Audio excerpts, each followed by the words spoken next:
Yes. Perfect.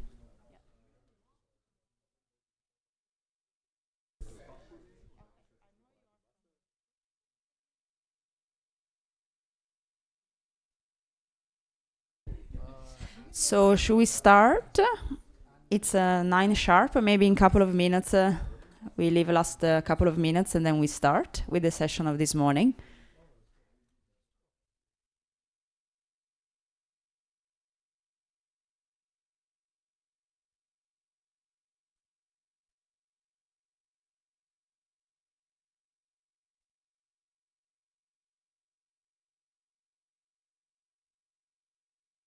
All right.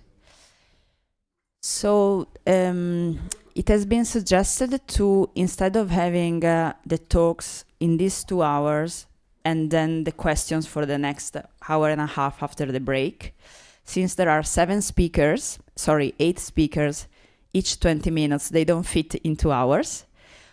We have been suggested by the organizers to have a Q&A session after each talk.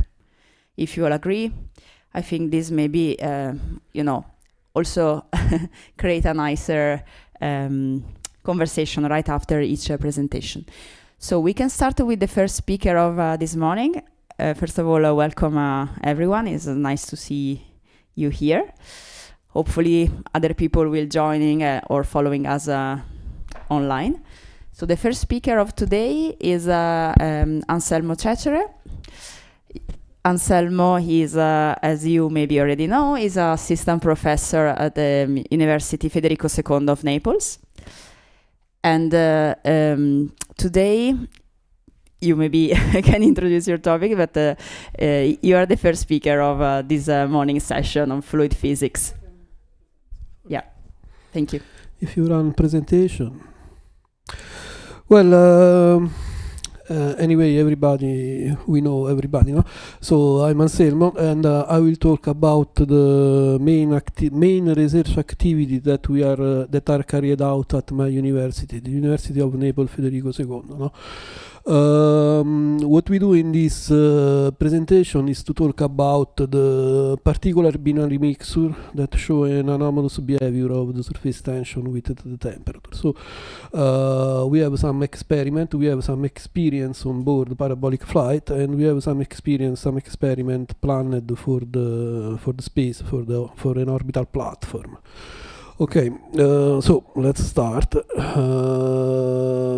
Well, my laboratory was very active in microgravity. We have a lot of experience also on sounding rocket in the past, but also on parabolic flight. And basically what we study is physics of fluids. Okay, we are famous because this is the first experiment on thermocapillary convection, and it was made by an old professor at the University of Naples, so Professor Napolitano. What we do in this period is to study application on heat transfer technology. So basically we are studying hydrophilic characterization of hydrophilic and superhydrophobic surface, additive manufacturing for heat pipe technology, but also binary mixture with an anomalous behavior of the surface tension with the temperature. So there are some mixtures that above a minimum of temperature show the surface tension is an increasing function of the temperature, and this can be a benefit in case of two-phase heat transfer device. So basically such kind of mixture have a lot of application in two-phase heat transfer technology, and in particular on drop evaporation.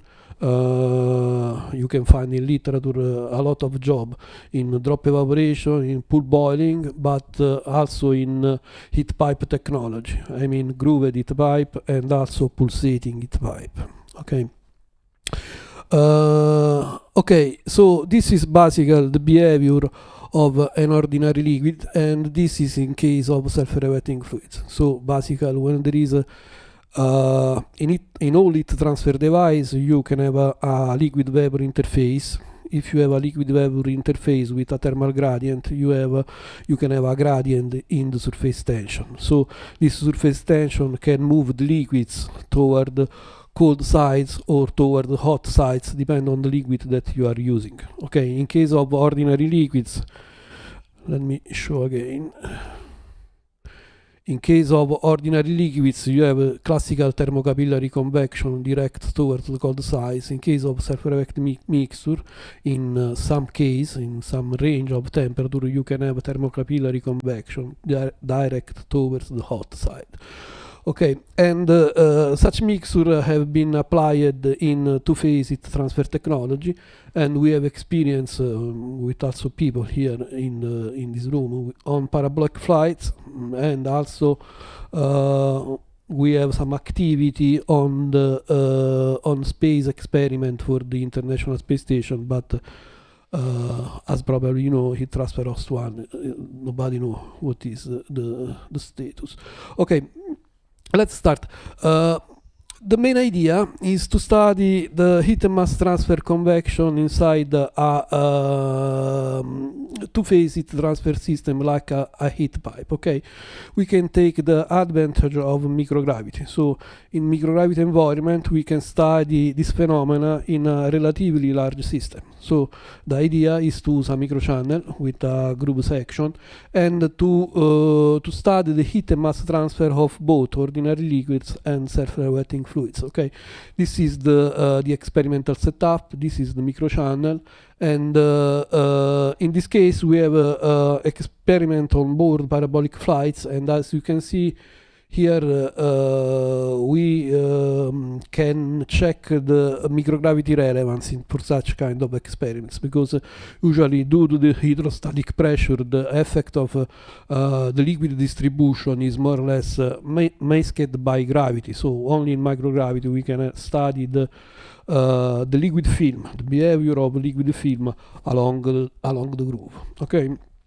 And this is for groove technology. We have also an experiment with 1 cent. We have a lot of collaboration in the past with the University of Brighton and also with ENEA for the pulsating heat pipe, and we run experiment with a flat plate heat pipe that is transparent, because the top window is completely transparent, and this was important for us because we are able to see the flow pattern in microgravity. So this is I hope it works. Okay. Oh, I'm sorry.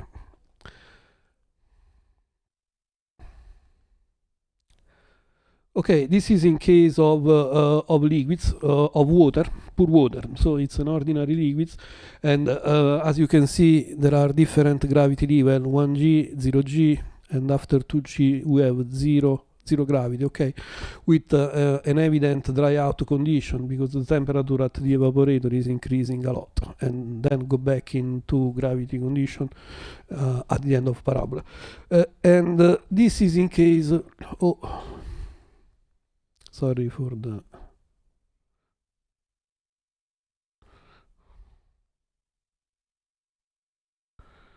Okay, this is in case of binary mixture. Okay, this is normal gravity condition. This 2 times the gravity, and this is 0G. As you can see, the system still working under microgravity condition, because you have the boiling in the slug plug flow inside the PHP, and this is evident also in case of the temperature, because there is no dry out like water. Okay, so based on these results, what we are done, what was proposed in the past, was an experiment for the International Space Station. Okay. The idea is this one. So the heat and mass transfer in basically is a microchannel that is heated on one side and is cooled on the other side. so there are also some thermal sensor to have the measurement of the temperature along the channel, and also some concentration sensor, because binary mixture are mixture. So for us it's important to understand what is the concentration along the channel. And these are the main objective of this kind of experiment. Okay, well, this is the breadboard that has been developed recently by Redwire in Belgium. Okay, and we have the opportunity to test the experiment on ground. So what we run is some simple experiment on evaporation. Okay, let me just to discuss about this cell. We have two optical axes, okay, because the idea is to investigate the liquid distribution inside the channel, and also to have a measurement of the surface temperature from the top view, because in this case we can observe the Marangoni effect, so the thermocapillary effect. Okay, so one of the issue was to understand if there is a technique to see the capillary motion, the liquid distribution inside the channel. So what we propose is a laser triangulation method to see the evaporation inside the channel using a laser sheet, and with the infrared camera we can have a measurement of the surface temperature. Okay, so based on the result, we apply some numerical analysis to understand what happens inside the test cell, and in this image we try to understand the capillary radius taking from the image. Okay, and we apply a two-phase model for the heat and mass transfer inside the system. Okay, adding the effect of evaporation and condensation process. Okay, based on these results, we was able to understand to have a reconstruction of the temperature field inside the test cell, and also a comparison with the liquid vapor interface temperature along the group. But these are just preliminary results to this. What we are doing now is to investigate the possibility to use additive manufacturing for heat pipe technology. So our idea is to use metal additive manufacturing to build to design a completely heat transfer device like this one. Okay, well, in my mind, additive manufacturing is very attractive for two-phase heat transfer technology, because basically you can design the system based on the application. So virtually you can design the system of any shape, and you can design also advanced capillary structure and so on. Okay, in this case we are trying to design a capillary structure based on a cross unit cell that is embedded inside the system, inside the flat plate heat pipe. Okay, this is some analysis of the capillary structure. Unfortunately, the additive manufacture is limited. Okay, so you cannot have very small capillary radius. Okay, we start with aluminum, and we are able to have a capillary radius in the order of 300 micron. So it's too big.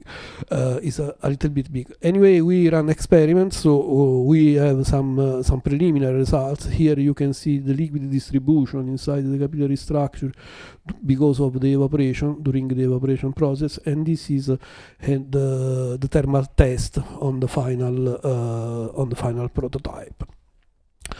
Well, that's all. The last but not the least, as you see, we have a master course that is in aerospace engineering that is called the Space Experiment. Every year we give the possibility to students to try some experiment in microgravity. So we organize the microgravity day where the students they select their topics and run a simple experiment. They build their experiment, they work a lot, and at the end some of this experiment fly on board a small aircraft. Okay, we have some collaboration with Air Force Academy and other company for this kind of activity. Here is just an example of this experiment, and basically the idea was to study the capillary rising in under microgravity condition. Here is the gravity level obtained simple with a phone mobile. Okay, there is an application that can read the acceleration, and okay, it's work done by students, but the movie doesn't work very well. Okay.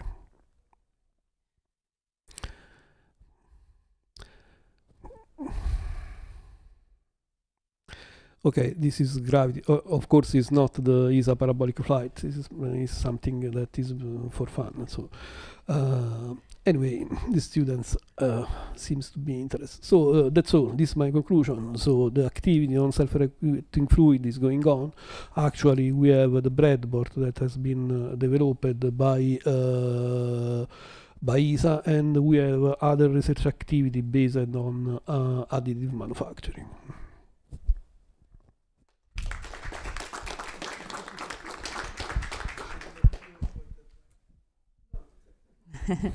Thank you very much, Anselmo, for the very nice talk. And I would open the floor to questions. Yeah, they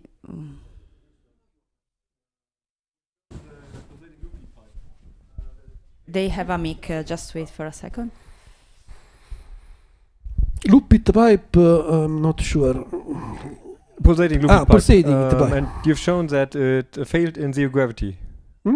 You've shown that it failed in zero gravity. With water. With water. Yeah. What was the reason?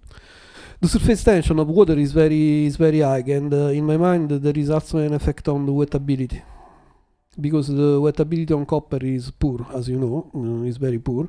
This can affect the results a lot. Okay, thanks. Can be an opinion.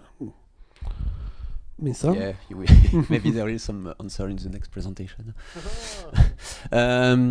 You presented some sensor for measuring the concentration.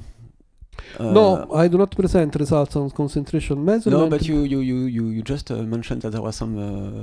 Can you just tell more about how they are functioning? How they are? Yes, how do you measure the concentration? Yes. Okay. If you go, can you?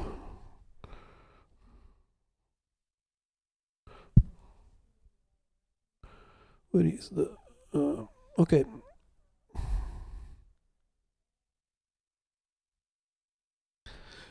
Okay, the self-regulating is a binary mixture, so basically the surface tension is function of temperature and concentration. Okay, so if you have a thermal gradient, you have thermocapillary convection, but also if you have a concentration gradient, you can have solutal thermocapillary effects. Okay, so the idea is to have the measurement along the channel.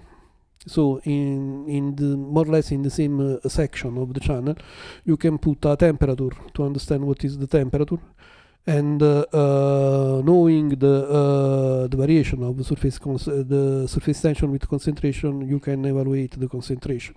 So you have a double measurement. It's like a double wavelength interferometer. Okay. So basically, in the same point, you have to know the temperature and the concentration. Yeah, if you know temperature and you know the slope with temperature, you can invert the measurement. It's clear. Just to know how was measured the concentration. The concentration till now we are working with optical probe, with fiber optics. Okay. But there are some issue with that is not clear, because we have several companies that are working with fiber optics to understand if this is possible. anyway is an unsolved problem. Can I say this? Something like that. So it's not clear if optical fiber are able to catch the concentration inside such kind of mixer. Yeah, we with Promede seems to work, and the same experiment in Belgium seems that there are problems. So I don't know exactly which is the problem. Yeah. So for the present measurements of the meniscus, Yeah. you use a laser sheet. Yeah. And often you know that laser sheet, there is kind of oversaturation on the interface. If the laser Due to the laser sheet. laser sheet, you could also see the blurring on the images that you extracted. Yeah, here. Yes, yeah. But I remember that in the initial ESR, it was more of a glare point technique. Why? Yes, there are both technique. Oh, you have glare point Yeah, as yes, well. Okay. also glare point. If you look on the parabolic flight, we use a glare point technique. Where is? Ah, sorry, I forget to say. Here, so glare point. There are some LED along the test cell, and these are the reflection of the LED on the liquid vapor Alright. interface. Yeah, yeah. Okay, so the thickness of this this line can be related to the capillary radius inside the group. So, and this is what we call glare technique. It's a simple visualization technique for the liquid film inside the group, and was proposed by us with ESA, with Balash in the past.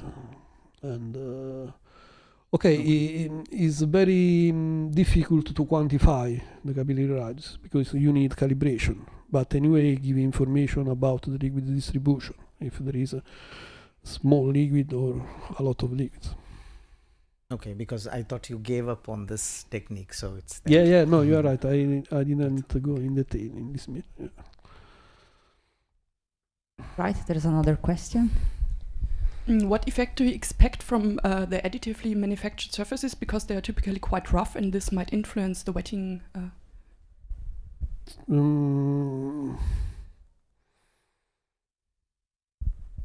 In this case? Yes, well, I would like to work with self-rewetting fluids, but the problem is that this is aluminum, and self-rewetting fluid is water-based solution, so it's not compatible with aluminum. But anyway, I will try to test also copper, but it's very difficult to find additive manufacturing of copper. It's more complicated to print copper device because you need a particular laser. What I expected is to see if there is some improvement in the capillary action due to the self-rewetting effects. So this is my question. Yes, sorry, can you repeat the question? The question was, I mean, the surface from these additively manufactured samples is typically quite rough. Yes, it's so typically quite hard, but this can improve the wettability, so it's best with the transfer device. If you have a rough surface, it works better. Thank you. Yes, thank you. And maybe we have time for last question. Yeah. Thank you. Very nice idea for your porous media. How did you think about it? And I was wondering, because there are the big channel for the vapor, Yeah. but there are smaller ones, probably for the liquid flow, something like that. Yes, this was just to see if there is the possibility to have such kind of technology. Okay, I would like to test the how to say, the potentiality of additive manufacturing. So, Okay. but anyway, the limitation in my mind is here. So 300 micron is a lot. If you look at the image during the evaporation, here you can see the gravity effect. Okay, look, the capillary radius here is quite small. Okay. Is an experiment. It's something to understand better. I mean, it can be improved, of course, but you have to take into account the limitation of the additive manufacturing. was a discussion with people of additive manufacturing, so to understand what is the limits of such kind of application. Okay, thank you. Okay, then I suggest, if there are no further questions, to close this first presentation. Thank you very much, Anselmo, for the very nice talk.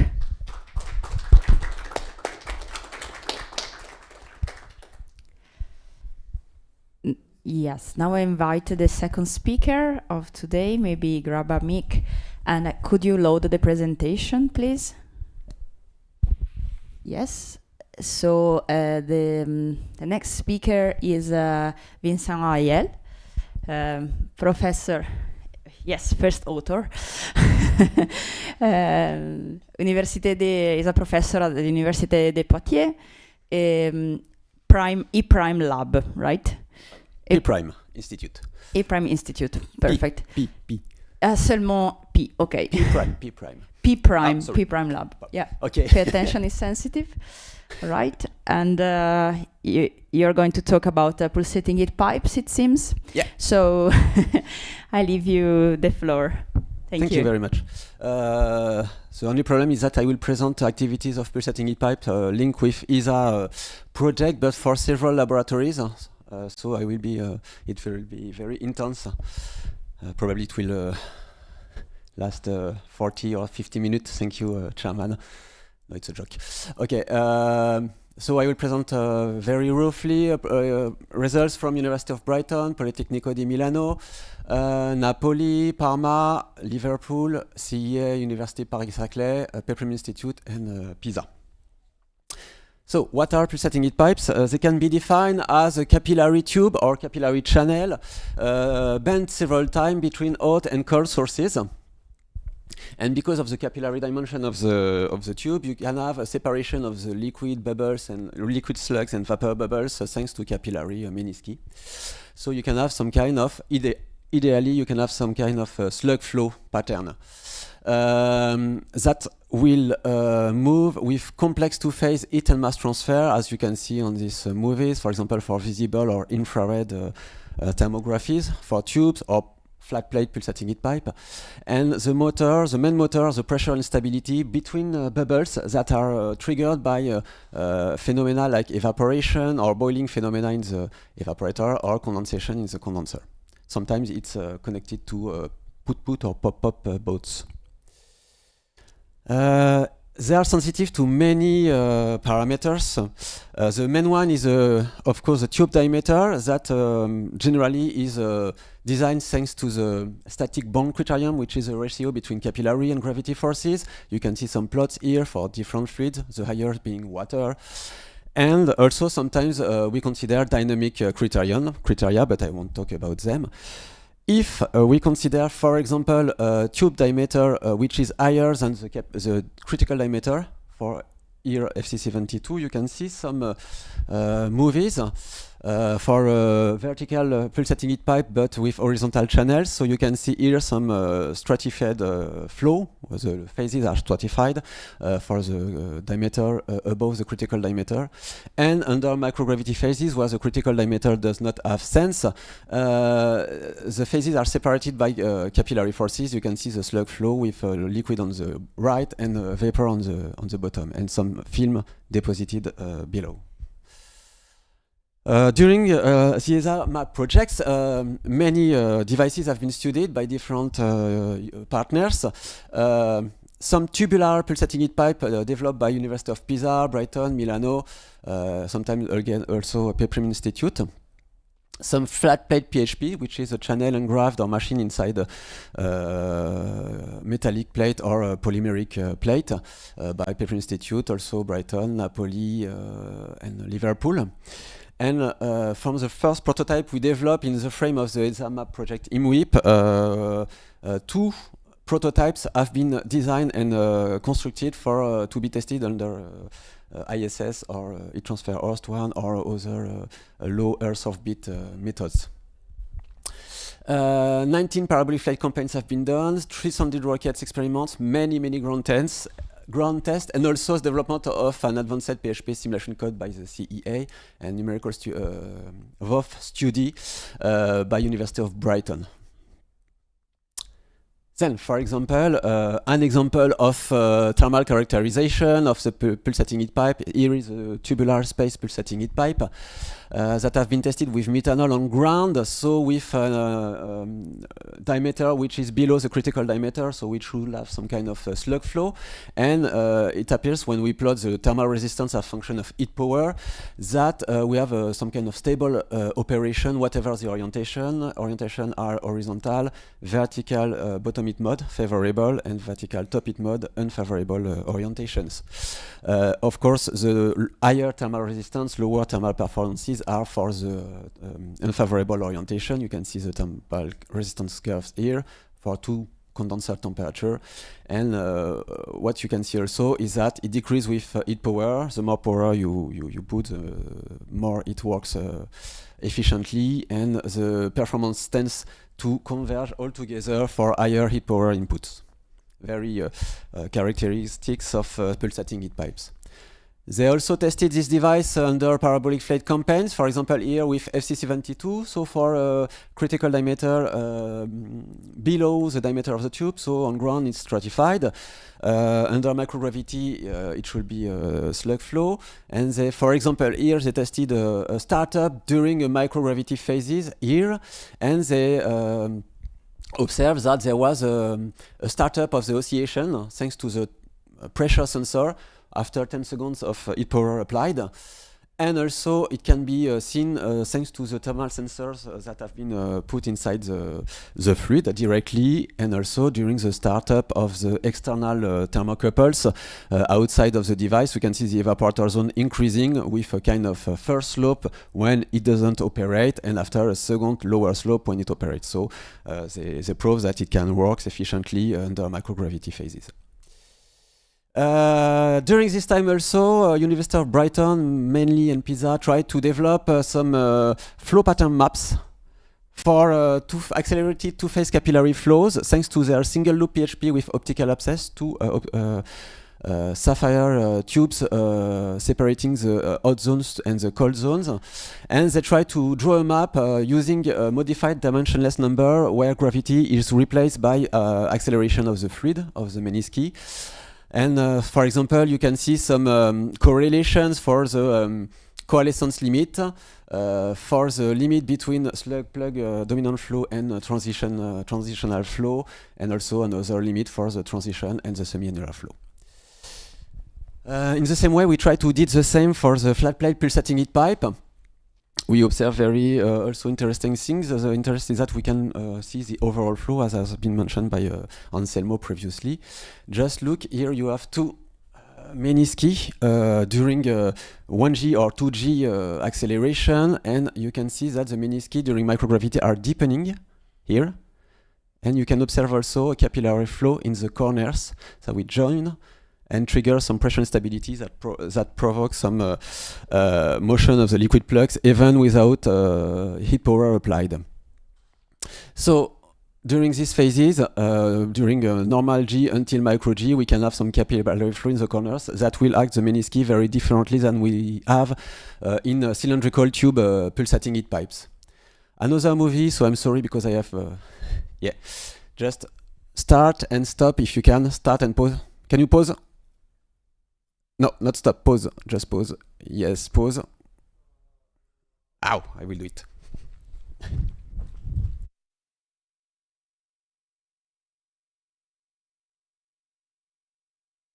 You don't have access, sorry. So just, in fact, you have, it moves. You have the condenser zone on the left, you have evaporator zone on the right, you have a red rectangle zoomed on the bottom.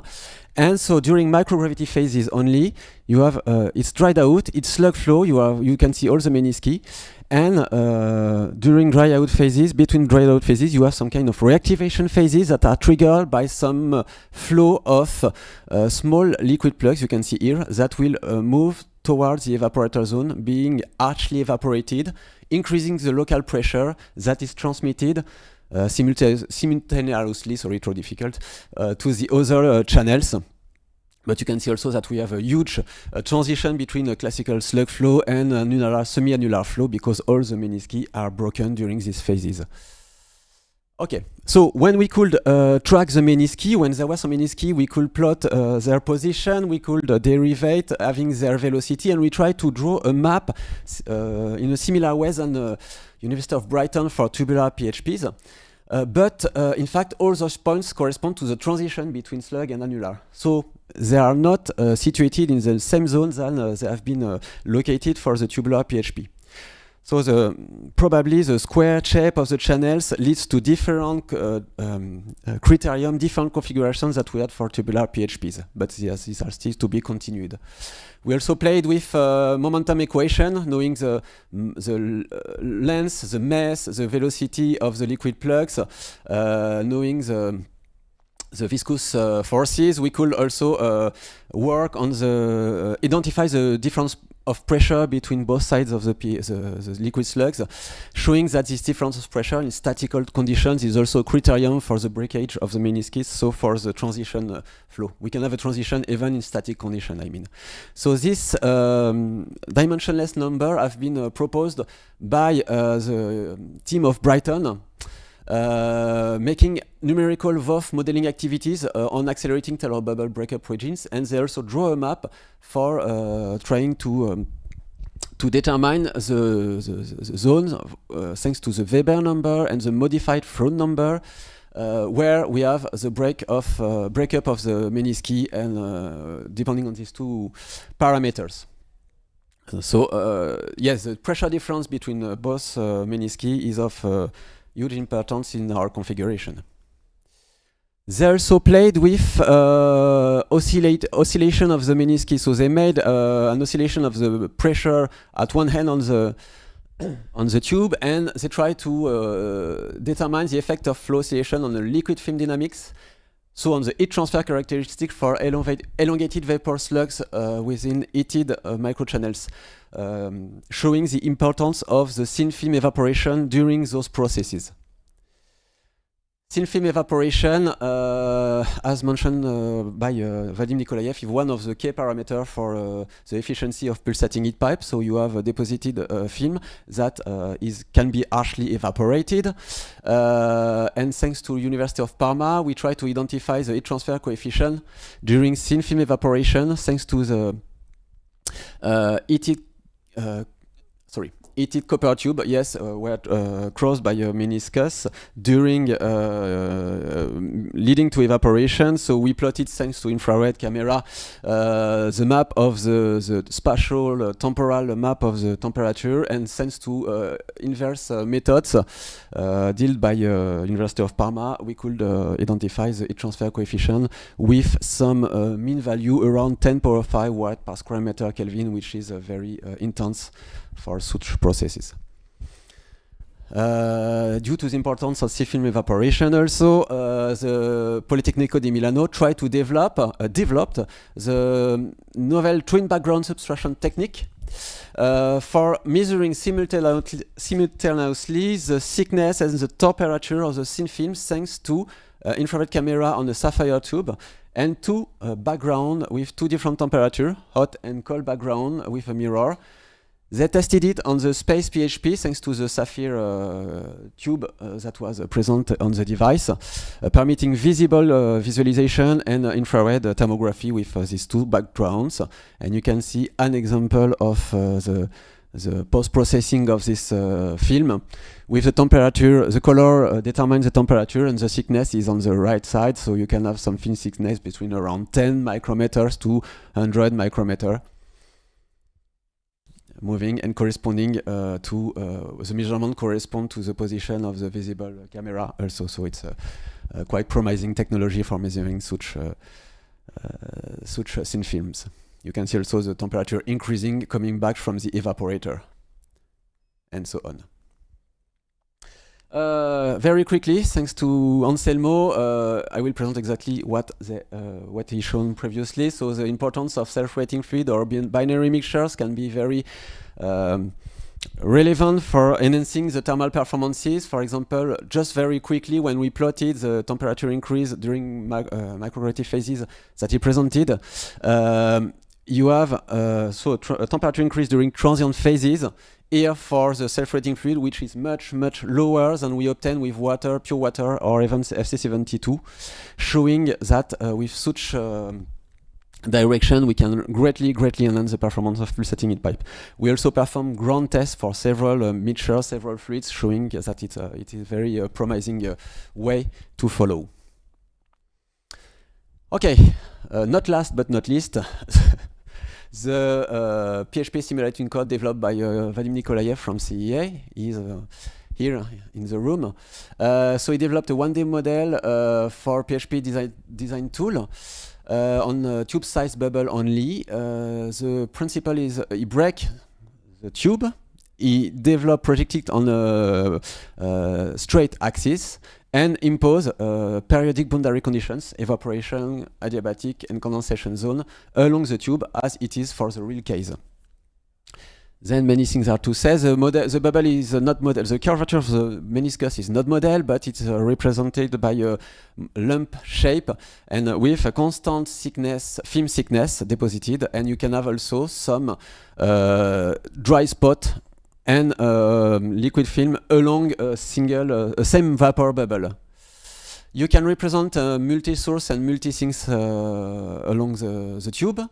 The interactions of the bubbles are also represented with coalescence phenomena and bubble generation via boiling with nucleation triggering triggers. There is a coupling between fluid and solid tubes or solid plate. You can test all fluids, particularly present in the RefProp database, and so on, and with an excellent numerical stability for thousands of runs with no stops.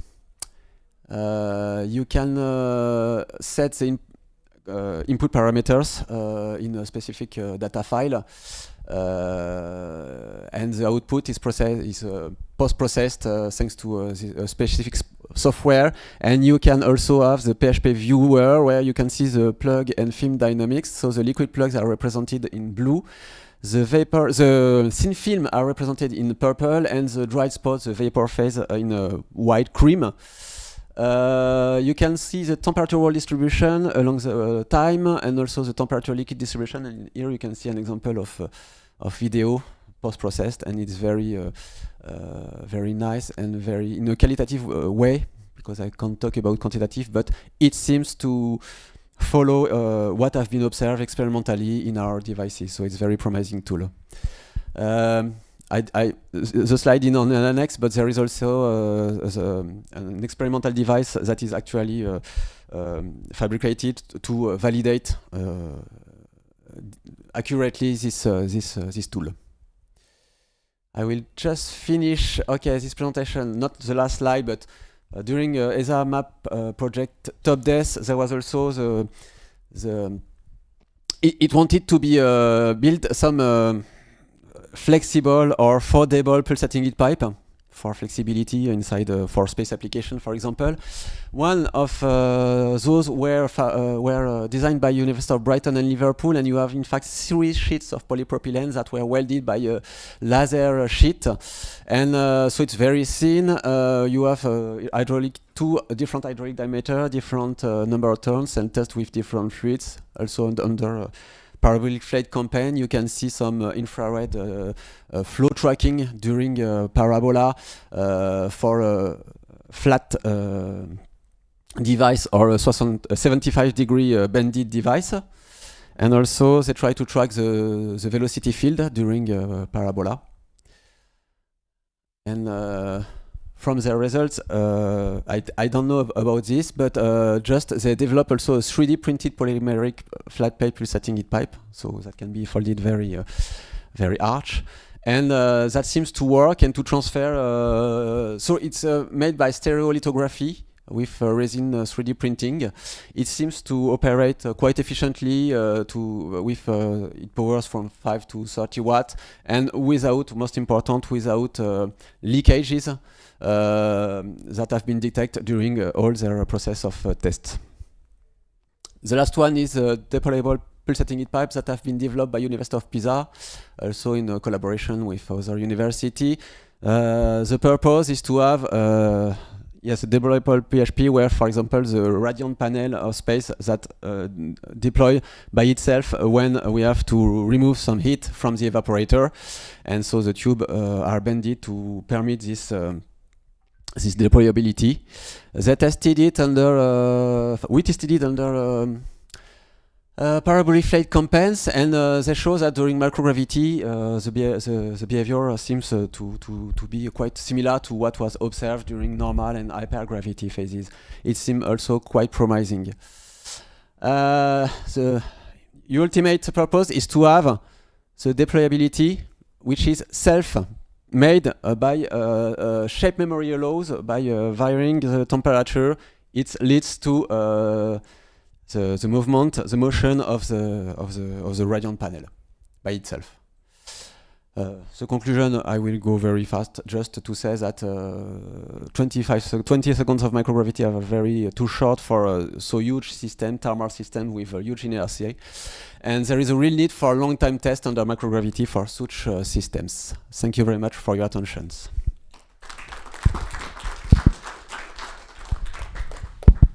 Thank you very much, Vincent, for the nice talk. It was very interesting. So let's see if the audience has have any questions.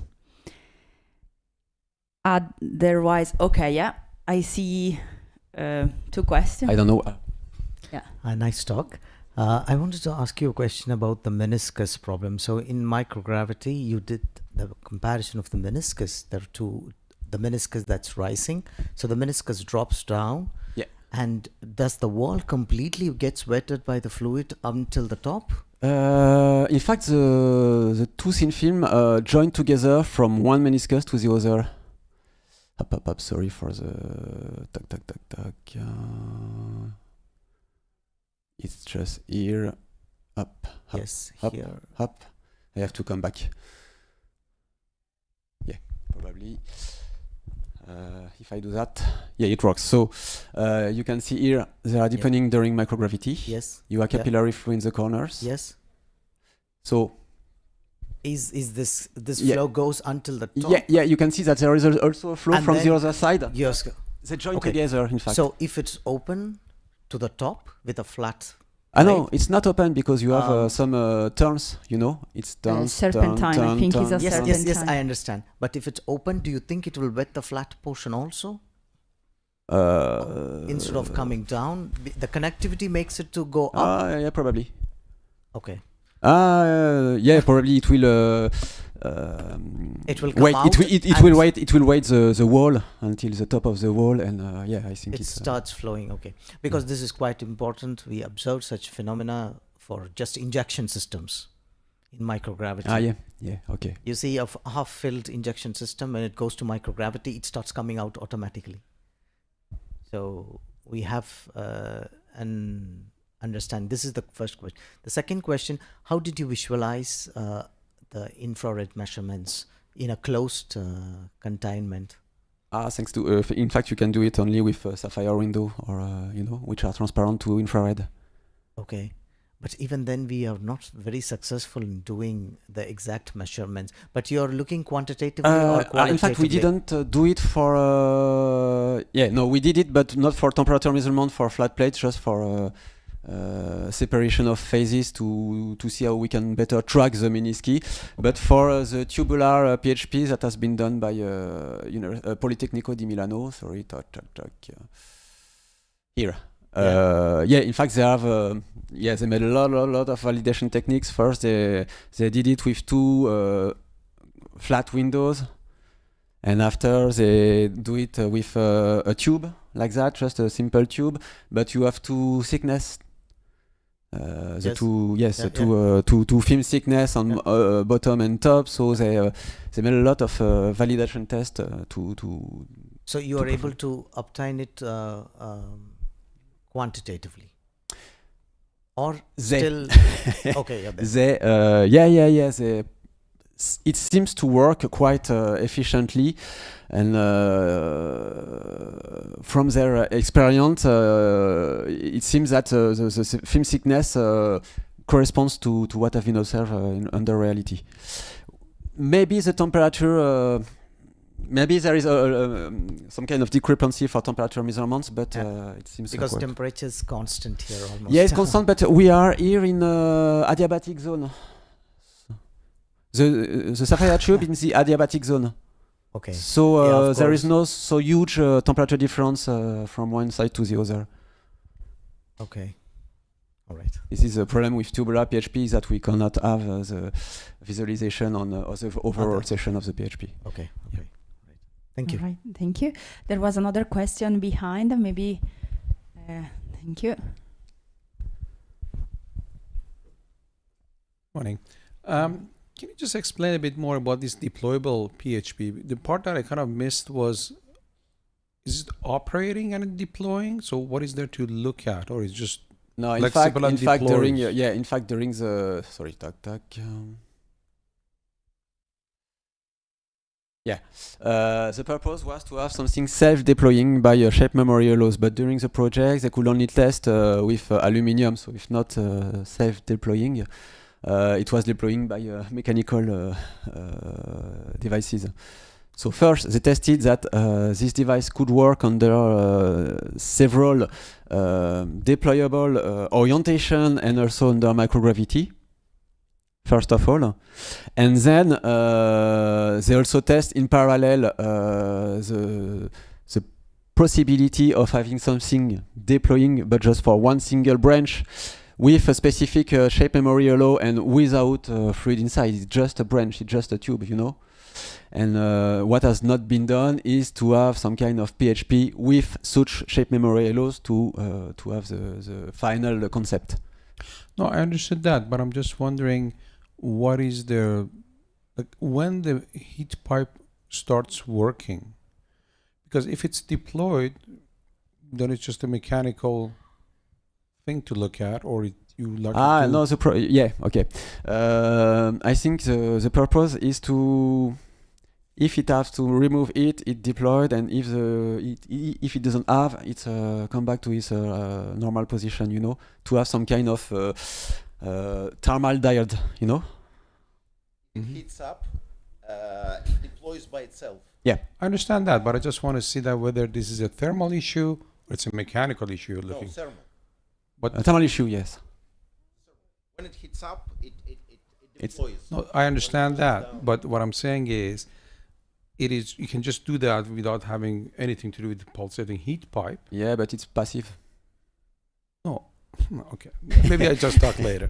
Because my question is, what is the effect of deployment on the thermal performance of the heat pipe, rather than just, you know, because that, to me, that's a thermal issue.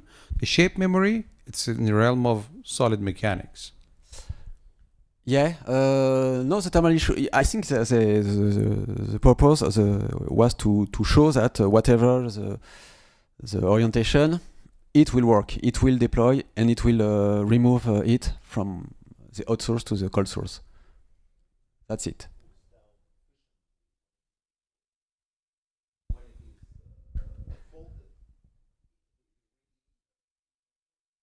Yeah. Yeah.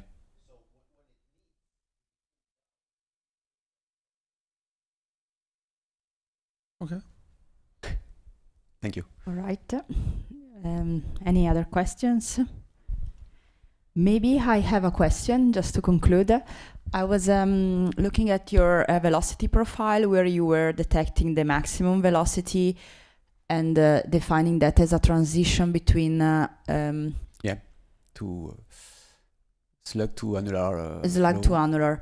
But looking at the videos, I was just curious. Looking at the videos, is the moment where you have that increase of like crazy acceleration, because maybe that is a pressure. Yeah. All right. So it's annular flow, but more than annular flow is the beginning of instabilities, or more than. Or Yeah. So annular flow is probably not the good work to define this, but okay, then I then have understood. another one. Yeah, then I understood. True. All right. Then. It's okay. Yes. Okay. I just wanted to see that I To understood. see okay, I can see the movie, but we have to ask. Yeah, that was nice. Can you just? Yeah, thank you. Okay. So here you have almost a uniform velocity, and then I see here an Yeah. acceleration. Yeah. Right. Nice. And just mention that the velocity has been slowed down 8 times. Wow. Okay. So And to measure that velocity, you use high-speed images, like some no, image. not so high speed. In fact, at that time we didn't have the good cameras for doing this. Yeah. Now it's quite better, but no, yeah, just it was some kind of 80 or 100 hertz only. Right. So to measure that velocity, how did you? What did After? you use? Yeah, we track the menisci with specific techniques. right. Just the menisci velocity. We just track the menisci velocity. We didn't do it when the menisci was broken up. Of course. Of course. Because you had Just before, until there was a breakup. So for this, we consider that it's a transition between one flow pattern to the other. All right. Thank you. Thank you. Very clear. Okay, then thank you very much for your talk, Vincent. And we move to the third speaker. Yeah. Maybe you can upload the third presentation. The third speaker today is Axel Silaf from University Darmstadt. You're a researcher working with Professor Stephan, right? So today you're going to talk about enhanced evaporator, so evaporation from capillary structures in weightlessness environment, I guess, or structures. Okay, good luck with your talk. Yeah, thanks for the introduction. I see a lot of familiar faces here in the room, so maybe the first 5 minutes are not so interesting for you, because I decided to give a general overview about the enhanced evaporator, starting from the beginning.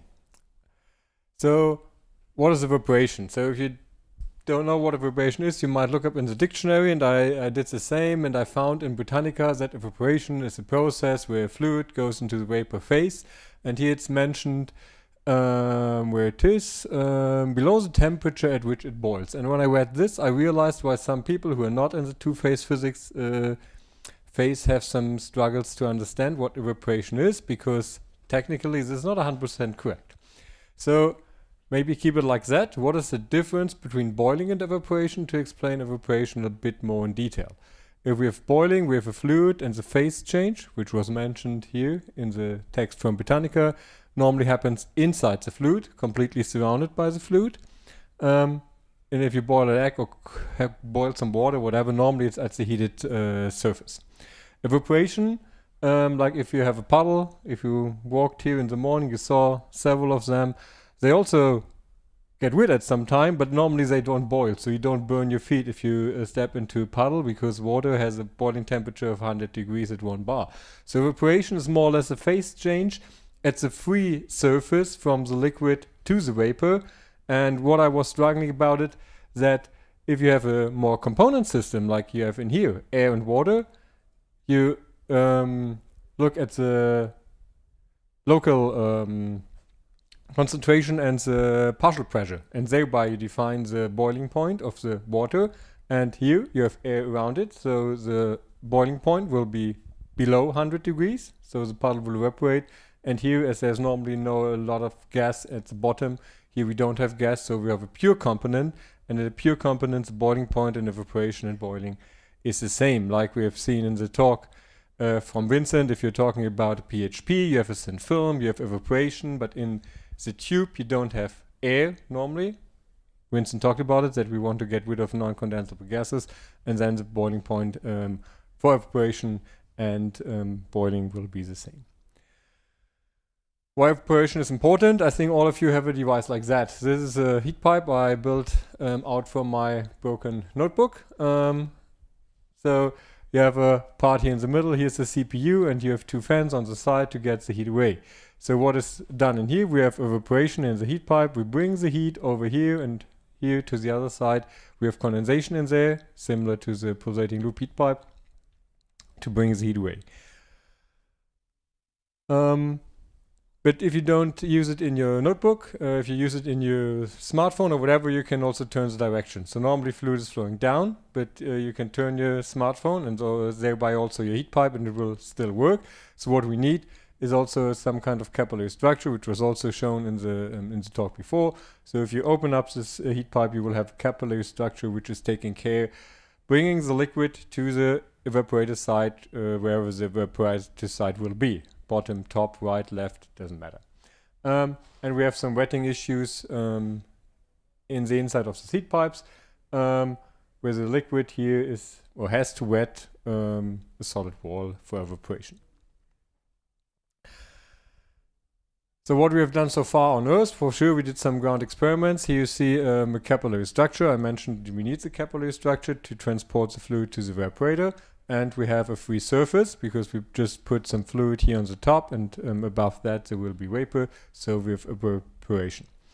Some theories said that mainly significantly for the efficiency of this process on an evaporator is the length of the contact line. So if you remember this picture, if you do it in a third dimension, this point will be a length. And some theory says that this is the most important parameter for efficiency. Other people maybe said that it will be more the free surface of the fluid where the evaporation can also happen. So we did some experiments. We had a basic evaporating structure, and for say one experiment we enhanced the free surface, but we kept the length of the three-phase contact line constant.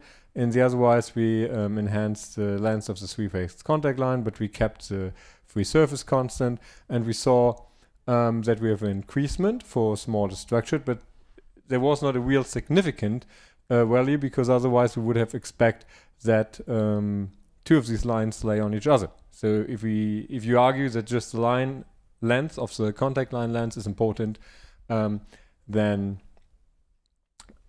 this evaporator number 2 and 4 should have the same efficiency, but it wasn't like that. So we also performed some numerical simulation, and we see that for this specific evaporator with this specific fluid, which was methanol, we saw that most of the heat, about over 90%, was transferred in the first about 150, 170 micrometers away from the wall, which gave us a good opportunity or a good overview how to design a structure just from the heat transfer point of view. Then why we want to do this in space right now? We have seen in the talk from Vincent before, quite luckily for me, that you change wetting with gravity. So if you have a evaporation wall here in 1G, maybe there's some evaporation, you can have thermal convection, and you have a specific wetting. And if you now go to 0G, wetting will change, like shown on the video before. If you had further heating, then wetting will also change, and we got a heat transfer phenomena in this process. So we have an interacting phenomena by itself. So it's like measuring the weight of green and wet marbles I will give you with the same size. If you put both marbles into one glass and put it on a scale, you cannot measure which are the heavier one, the green one or the wet one. So you have to separate them to measure which of the marbles are maybe more heavy. For sure, we also saw in the first talk that if we reduce the geometrical size, for example, for this evaporative structure, we can overcome problems of wetting, and especially in space, by reduced gravity, the structures can be larger. But also making the structure smaller comes with some costs. So for example, if you think in a closed heat pipe, you have to transport the fluid from the condenser to the evaporator, and you make the structure smaller and smaller and smaller, then you increase your flow resistance. And secondly, why we want to do this in space is not just that we understand the technical process by dividing the phenomena, but also to make it usable in space. because if you look at this device, you might see that there's a small heat pipe, a third one in here. So if you build 1,000,000 times of these heat pipes, you can try it 10 times. You put your CPU and you see if it will work or not. And if it's not working, you try it 11 times. And then when it works, you sell it 100,000 times and you're fine. If we want to go to Moon or Mars, I would not like to tell an astronaut that you get a heat pipe and maybe you try it 10 times and maybe it will not work the first 10 times, but if you go 11 times to Moon, then it might work. So maybe that's not the design approach we want to follow, so we also want to do this research to understand how we can use this equipment efficiently in different gravity levels. So the main goals of the Enhanced Evaporator project, I just wrote it down in here, is to better understand the process scientifically, which I mentioned before, and we also want to specifically investigate the maximum performance, the performance under different boundary conditions, and the resulting evaporating regimes. And last point, to validate and improve numerical models. I think this is quite important, because in the other project we had in the past, the multi-scale boarding project, we already published one new numerical model out of that, and we are working on a second one right now. And this shows us if you're working on a new model, you understand the physics behind it, because otherwise you cannot put it into mathematical correlations. So I'll give you a small overview of what have been done so far. This is the first experimental design by Redwire, the industrial partner building Enhanced Evaporator, which was tested in a parabolic flight. Unfortunately, the fluid distribution didn't work in this experiment, so there was a second experiment also on a parabolic flight with a new designed facility. And next to it, we also tested different capillary structures for wetting behavior. This is the inside into the enhanced evaporator. We are focusing on this as a evaporating structure with a capillary structure around it to bring the fluid to the evaporative structure to test this phenomenon. And now you see two videos. One is with methanol and one is with HFE 7100 from the parabolic flight. I hope it will work next to each other. Yes, it will. So you see here, it's a 2G phase, or let's say you see the gravity phase, 1G, 2G, or 0G. And you see several things. First of all, going to 0G, here in the methanol phase, you will see that the fluid distribution will change in this supporting structure, and we will get a pulsation in the evaporative, at the evaporative surface. Now you see 0G, and you see that the bubbles are coming around. And on the other side, in FC72, you see that the flow rate was too high in this experiment, and so we flooded the whole experimental structure. I talked about the next experiment, or the side experiment. You see the same structures, no evaporative structure in the middle. We just want to focus on the capillary flow distribution. So let's start these videos. Will they work? Yeah, they will work. You see the small blue lights indicating the camera. And when we go to zero gravity, hopefully it can be seen. You see here, especially in here in HFE 7100, the fluid will nicely distribute in this ring. And when we go back to 2G, it will come back to the state it was before. Maybe a bit hard to see. Now we went back to gravity level, so we see the completely different distribution. And on the other side, you don't see anything at all. So water just don't care. 2G, 1G, 0G, the same structure as on this side. For water, the structure does not work as a result of the parabolic flight. So what is the actual status of an enhanced evaporator? We have some technical open points. It's the heat loss of the evaporator. We have some material compatibility. Infrared camera has to be tested. I mentioned the control of the pump, because if we pump too much fluid, which will not evaporate, we just flood the evaporator. And the accuracy of the power input had to be tested. The ESA had been signed in October 2023, but maybe as a general status of also feedback right now, we see that at some project partners we have the point that it appears that we get, let's say, not so good assistance from the local agencies, because the project is quite slow, to summarize that.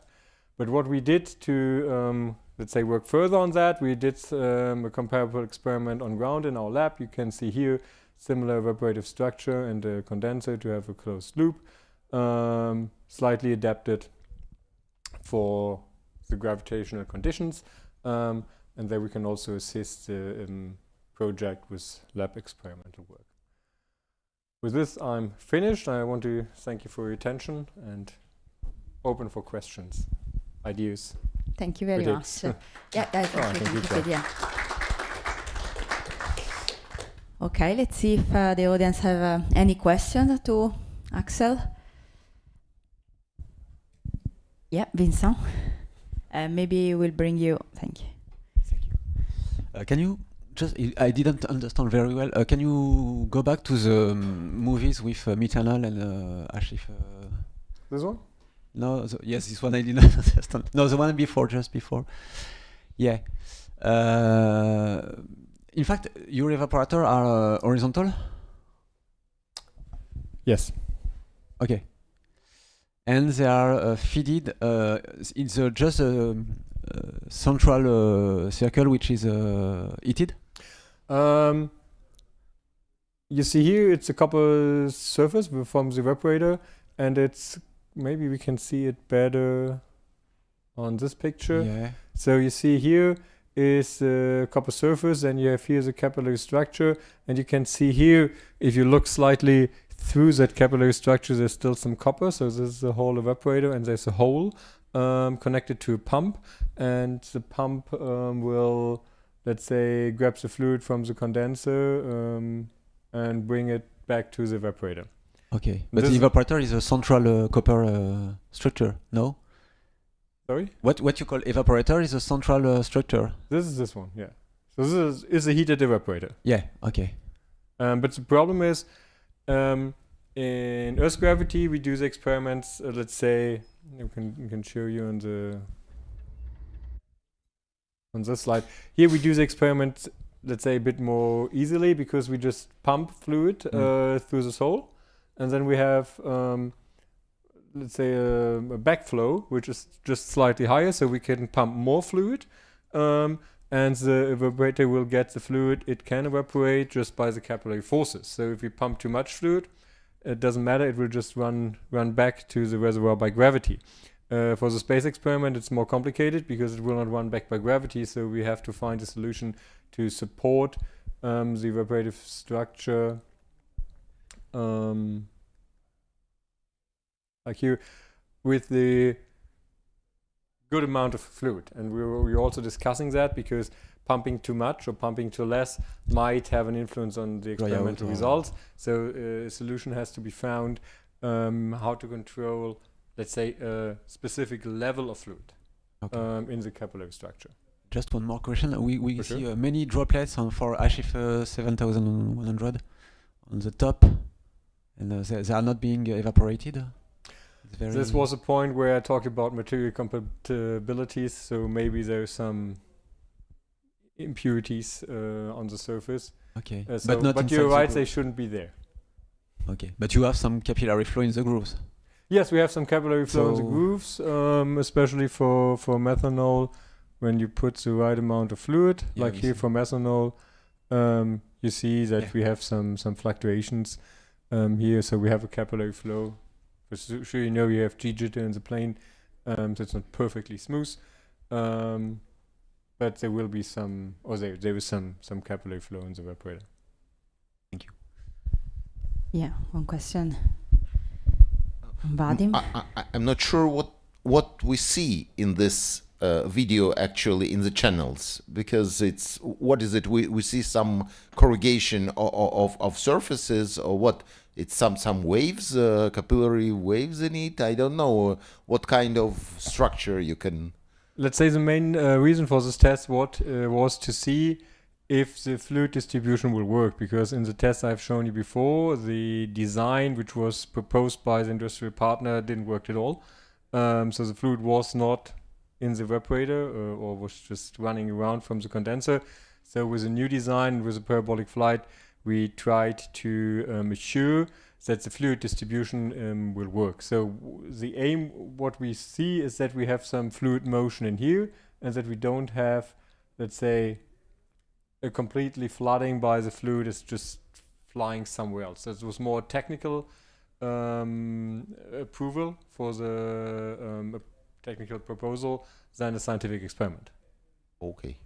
So just to see if I understood, can you indicate where the flow is coming in and leaving?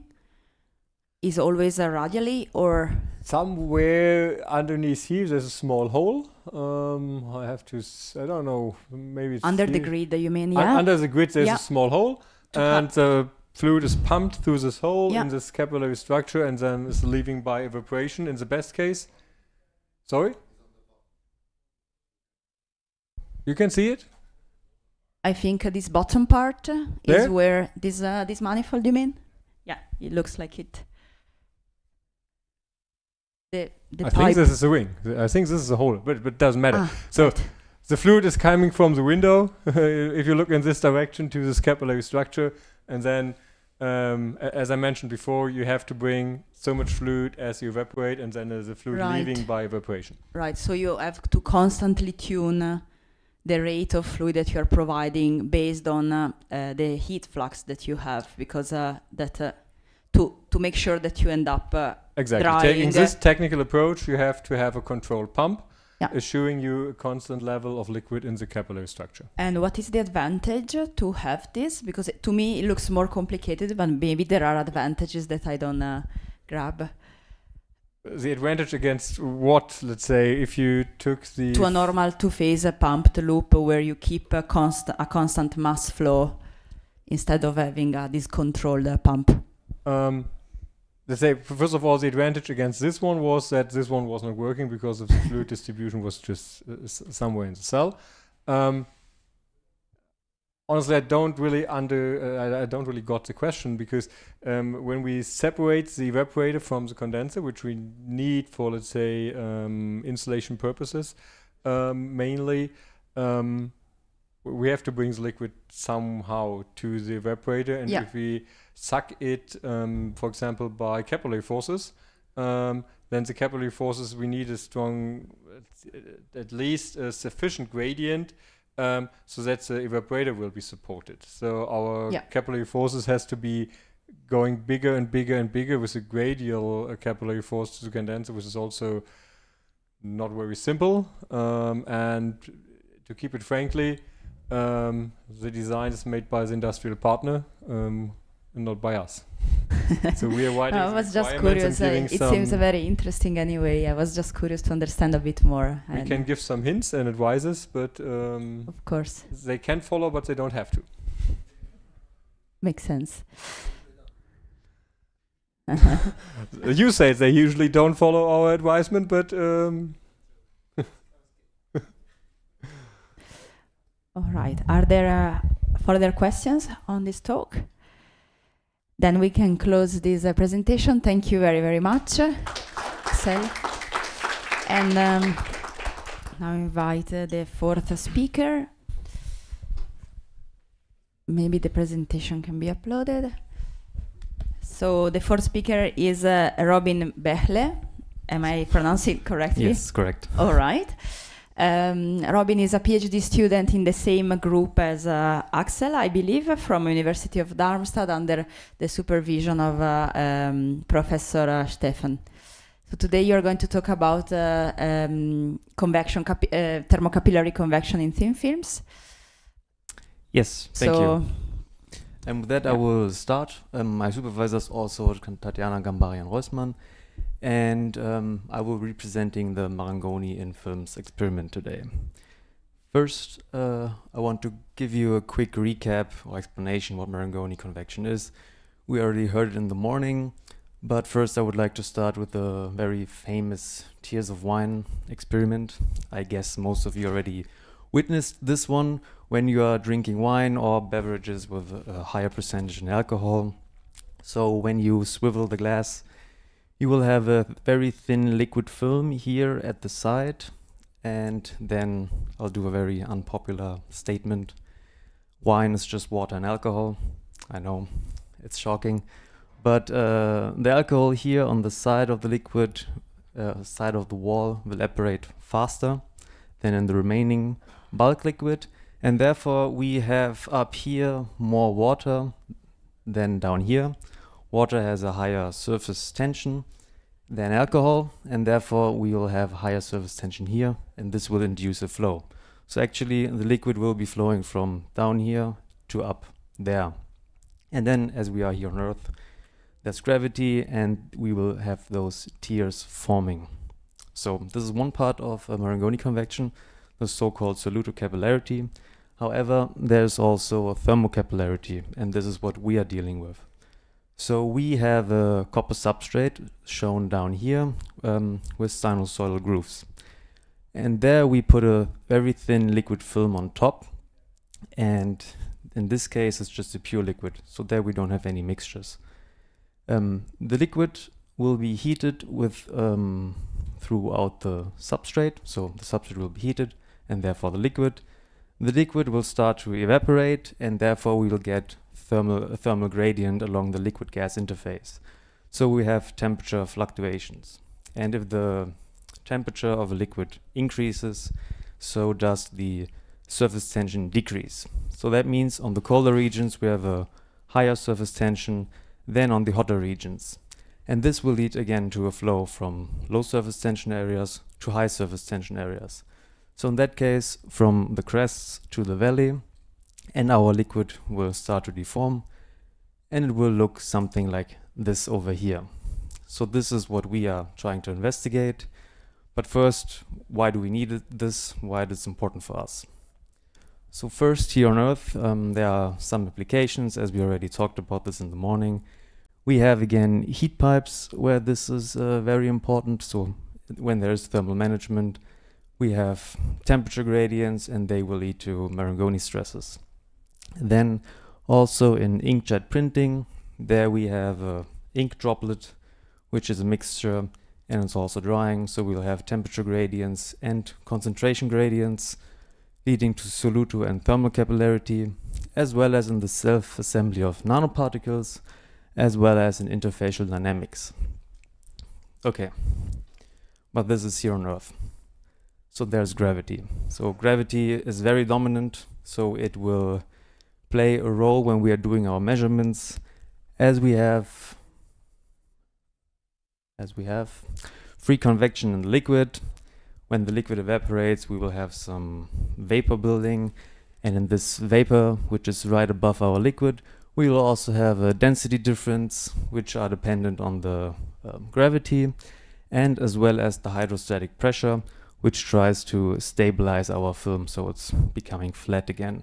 So here on Earth, it's very hard to just focus on Marangoni convection, and that's why we want to go to space to do an experiment on the ISS.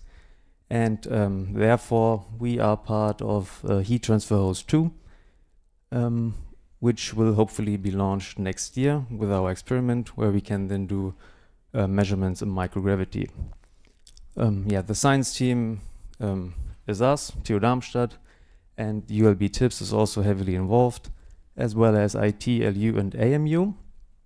Yeah, but why is it important? So first, if there's no gravity, we can do much nicer research on Marangoni convection, so that's good. But it also has a lot of benefits for space exploration, as we're here on the Space Exploration Workshop. Because when we are in space and there is no gravity, then Marangoni convection plays a more vital role, because it's much more dominant, because there's no buoyancy effects. So when we try to cool some applications, for example our spacecraft, where we also need again heat pipes, when there's no gravity, and Marangoni plays a vital role there, as long as we have some temperature differences, it will lead to surface tension gradients, which can then lead to unwanted flows. Or again in fluid management, so when our liquid just needs to be flow from one direction to another, and if we have a thermal fluctuation somewhere, we'll get those thermal stresses, and therefore then again a flow, which is often unwanted as it can lead to instabilities. So it's very important for us to know what's happening and how we can control this effect. And with that, I want to quickly talk about our experiment itself, which, as I said, will be launched next year. So here in the middle, you can see the substrate again as a schematic, or over here in real life. This is from our lab. However, for the ISS experiment, it should be the same. The wavelength is 5 millimeters, and the amplitude of our structure is 0.2 millimeters. And you can see over here, it has those sinusoidal grooves to induce this thermal stresses we talked about. So this substrate is heated, and we place a liquid film on top. This liquid film will then start to evaporate, and the vapor, which is then created, will be guided through the chimney and then through this small vapor duct here, and they should work as a diffusion barrier. So when the diffusion is slowed down, so is the evaporation rate. Yeah, this whole structure is the core of the experiment and is placed in a big chamber which is sealed towards the environment. So in that chamber we control the temperature and also the pressure. So the chamber is first flooded with nitrogen, and there we can control the nitrogen pressure,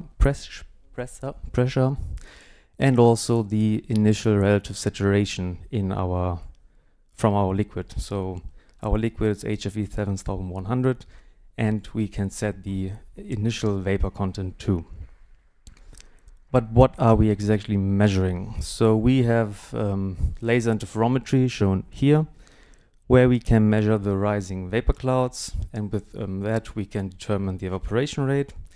Additionally, we have a pressure sensor included over here, where when the liquid is evaporating, the pressure is rising, and therefore we can also determine the evaporation rate. So we have two mechanics to determine the evaporation rate. And last but not least, we have ELITI. It's just been designed for this ISS experiment. It's based on laser deflectometry, and it's there to measure the deformation of our liquid film.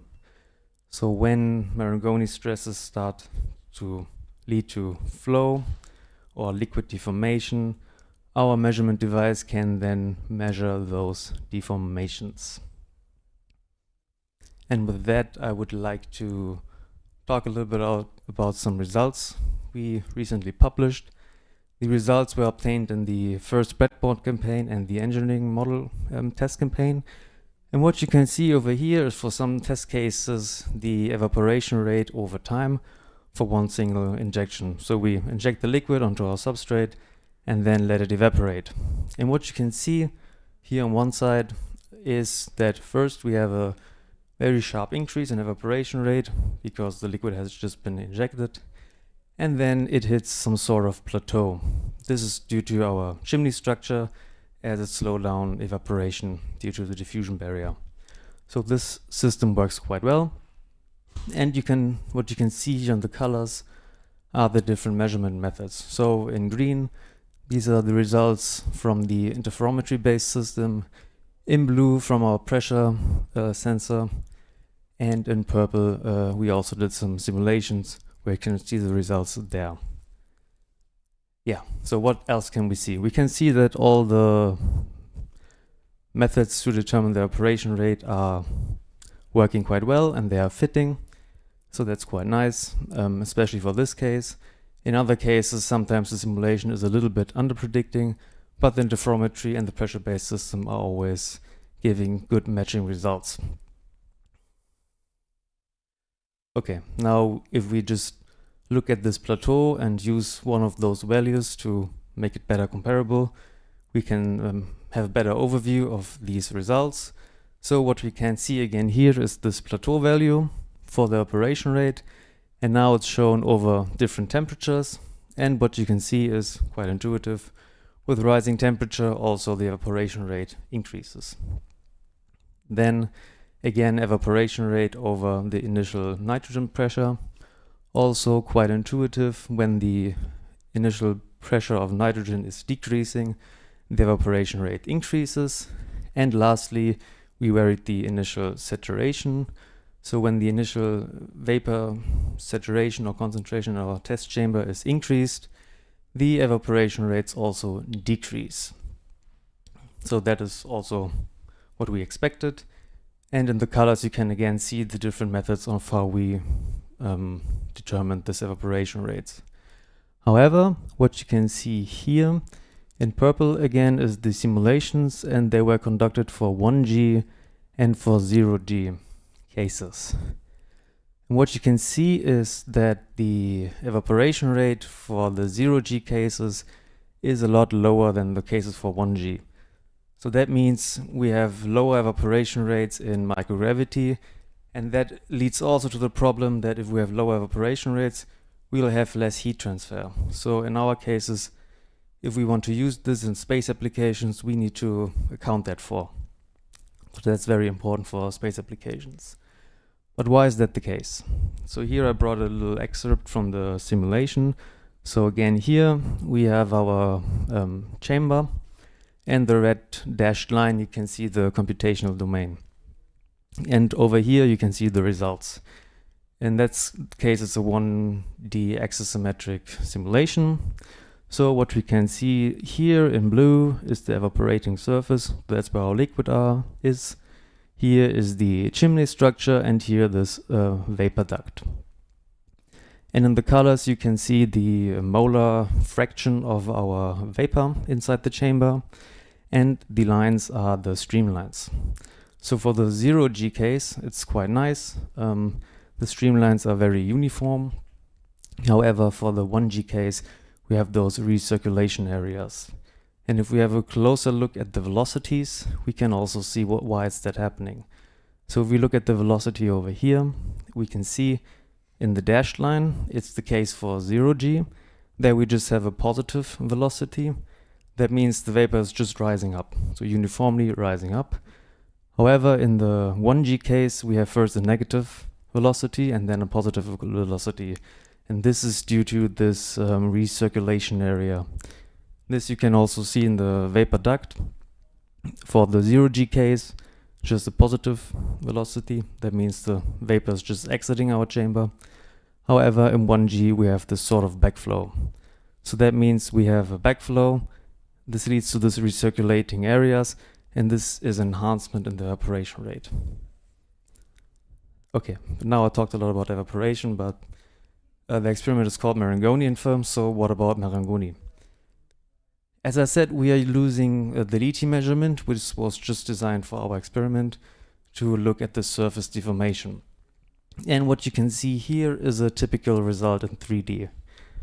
So keep in mind, what you can see is only the surface of our liquid at a settled stage. So the liquid is on top of our substrate, and here you can see the meniscus, and down here you can see already some deformations.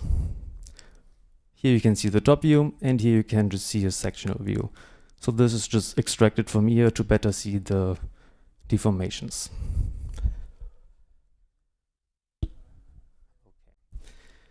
So what does this look like during evaporation? So again, here in the middle, evaporation over time, and here the numbers show the top view from our LITI measurements. So first in 1 and 2, you can see it's the start of the injection. The liquid is not been settled yet. It's a little bit overflowing. However, in stages 2 to 7, you can see the liquid is settled and starts to evaporate. And then around here at 4 and 5, you can see those bright spots in the middle. And this is where our liquid is deforming, where we get a local minima or maxima. So this is due to the thermal capillary stresses. And if we have a closer look at them with the help of LITI, we can see quite nicely that it is what we expected. So here again in orange we have the substrate topography, and in blue the liquid line. And what you can see here is that this deformation is starting to happen, and here it's very severe, almost close to film rupture. And this is in good agreement with numerical work we've done in the past, and it shows that it's a very good agreement with the long wave theory, because the long wave theory suggests that we have a local thinning over the crests, and a thickening over the valley. So exactly what's happening here. And if we look at this maximum surface deformation, which is happening close to film rupture, 4 different evaporation rates, we can see that this deformation is increasing with evaporation rate. And this also is in good agreement with theory. As we have strong evaporation rates, we'll have higher temperature gradients and therefore a stronger surface tension gradient and therefore a stronger flow. And lastly, what I would like to show are the time till our liquid ruptures. So that point when the liquid dries out, because this is a very critical time during the evaporation process, because once the liquid ruptures and we have a dry spot, the dry spot will increase in its size, and therefore the application is there to cool down something, lost its functionality. So this is a very interesting point for applications. And what you can see here is that the rupture time is decreasing with evaporation rate, which is also quite intuitive. However, it is not in a non-linear way, it's more in an exponential way. And this is again in good agreement with numerical work, and also we did some measurements in the lab, which I don't want to really talk about now, but they are also matching quite well, so they have the same trend. And with that, I would like to conclude my talk. So our experiment is hopefully to be launched next year. We will just focus on Marangoni convection and evaporation, and it's very important for space applications, as thin films are always very vital for the removal of heat due to evaporation. And then we can show that walls of topography are inducing Marangoni stresses, and this helps us to control the film. And yeah, that's it. With that, I would like to acknowledge our co-workers, and yeah, thank you. And I'm open for questions. Thank you very much, Robin. Very nice, interesting presentation. I open the floor to questions. Yeah, Vincent is always breaking the ice. Thank you. You're the perfect. Oh, yeah. Thank you. Thank you for this nice presentation. I didn't understand, maybe I missed it, but how did you measure the evaporation rate, both by pressure and by interferometry? Yes. Because by interferometry probably is by integrating the thickness between wall and... I'm not the expert on laser interferometry. This will be the next speaker. Maybe I can ask a question later. But we will looking at the rising vapor clouds and then what actually... okay. So yeah, we're just looking at the rising vapor clouds, and with that, yeah, maybe sent here. Or you will present it after. Just just for pressure measurement, for example. How did you? For pressure, yes. For the pressure based. Yeah. How did you evaluate the evaporation rate with pressure based? Okay. Yes. The system is closed, so once the liquid evaporates and the vapor is being generated, it's the pressure starts to increase. And with that pressure increase, which you can see here, we use the framework of ideal gases to just determine the evaporation rate. It's fine, thank you. Yeah. Right, thank you for the question. Other questions? Maybe I have also a curiosity question. You showed, I don't remember which slide was it, but you were comparing a 0G with 1G and explaining why, showing the streamlines from a CFD. Yes. Maybe we can go there. Yes. So I don't know if you perform the simulations, if you could tell us. All right. But I can maybe tell you something. Maybe a little bit more how, which software did you use, and yes. what bit more about the simulations. I was curious. COMSOL was used as a tool, and it was a 2D axisymmetric simulation. So here we have our axis, and it's 2D rotated around it. And yeah, it was so laminar flow was coupled with the mass transport, and And I guess these images are mirrored compared to the... Yes, so this is like the axis, which is here. Yes, it's mirrored. So here's this chimney structure, and here's the remaining chamber, which you can see here. Nice. Yeah, clear. Okay. Thank you. There's Vadim has a question as well. I just wonder how you coupled the vapor, because you show only liquid part flow. No, this is just the vapor part we are looking at. We are not looking at the liquid. So here we have the liquid, and this is the boundary condition, that there's saturation conditions. And then what you can see here in the streamlines or in the colors is He over Hzat, so the molar fraction of the vapor. Vapor in our vapor nitrogen mixture. So in this case, how you model the liquid coupling? I mean, you just saturation temperature, straight interface, or yes, straight interface. We did not consider homogeneous evaporation.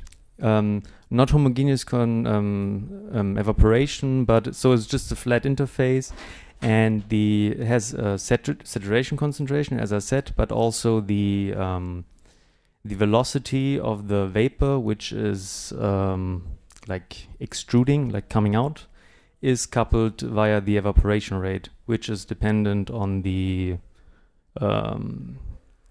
molar fraction, the distribution inside the chamber. So if we look at the local evaporation rate right above our liquid, you can see not linear, not homogeneous evaporation, but you can see an increase here at the wall. Okay, so That's there is no liquid coupling. You just impose. We don't impose the liquid.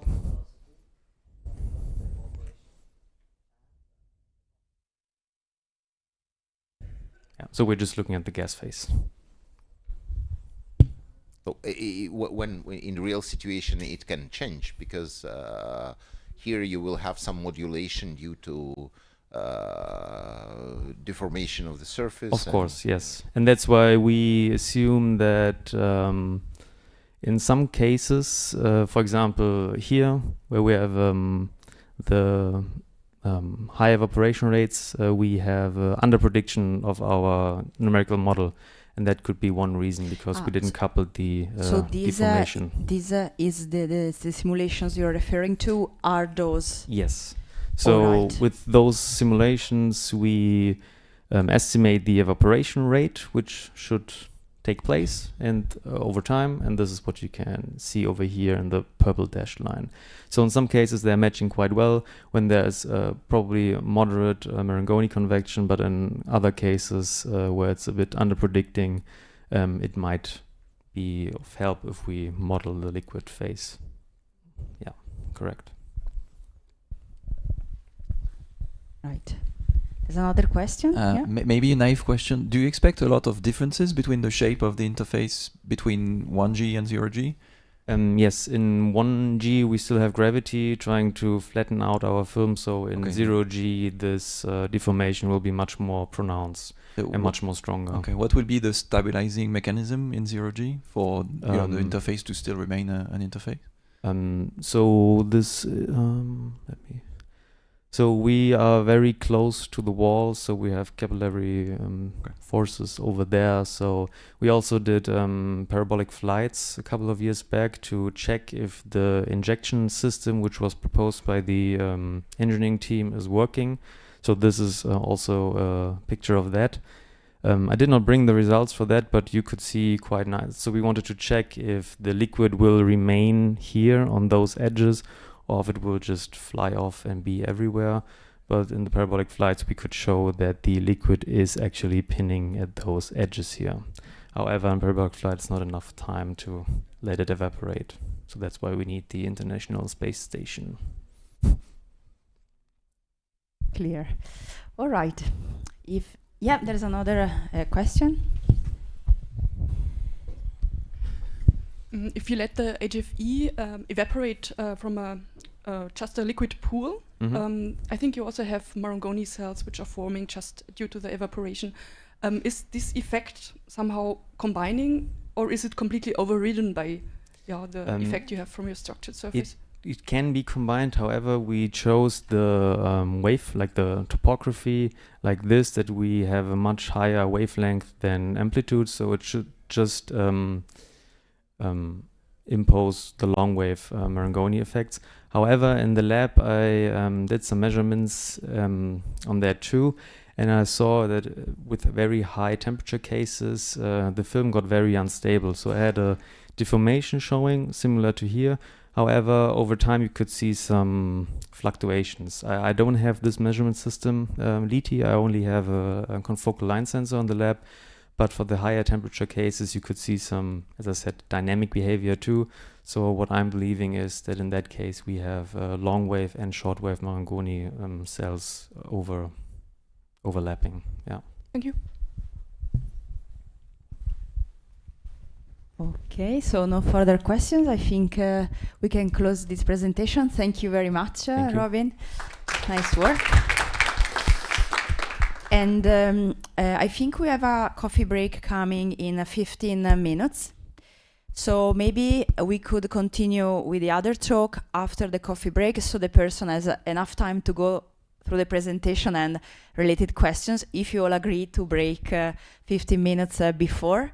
And then we can convene again back in the room and go through the next 3 presentations. So we'll have enough time. All right? Yeah, it's nice. It's always nice when the break lasts a bit longer, isn't it? Yeah. Thank you. Then you can start clapping.